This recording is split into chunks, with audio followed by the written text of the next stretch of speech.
Għall-iskema ta' double glazing f'Birzebbuġa qed igawdu mal-260 familja. Permezz ta' din l-iskema, il-Gvern se jkun itaħallas 90% ta' massimu ta' 1000 euro meta wieħed ibiddel l-aperturi tiegħu. Din l-iskema tiswa aktar minn €500,000 u hija ffinanzjata mill-Port Ħieles.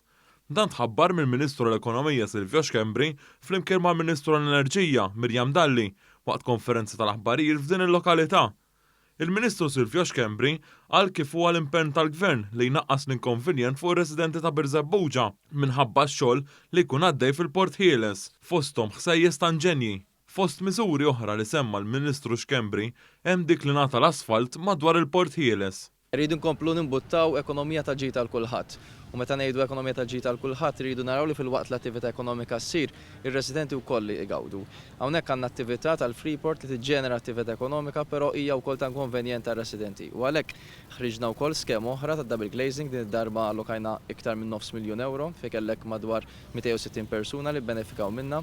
Min-naħa tagħha, il-Ministru l-Enerġija Mirjam Dalli qalet kif din l-iskema mhux biss se tnaqqas l-ikkonvenjent fuq ir-residenti, iżda wkoll tissalvagwardja l-enerġija.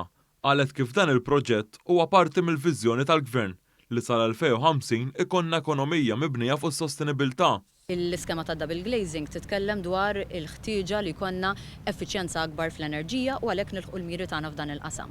Però bħala Gvern qegħdin naħdmu fuq pjan li joħodna aktar fit-tul. Il-viżjoni tagħna hija li naqsu it-tniġġis minn sorsi ta' enerġija li nżommu fost l-orħos kontijiet tad-dawl li naraw li jkollna sigurtà tas-supply tal-enerġija li niddiversifikaw is-sorsi u li nżommu lill-konsumaturi fil-qalba tal-pjan tagħna. Waqt l-istess konferenza tal-aħbarijiet, il-Ministru Silvio Xkembri ħabbar kif se jkun qed jibda x-xogħol fuq parkeġġ li se jesa' 400 parkeġġ ġdid f'Birzebbuġa b'investiment ta' €3 miljun.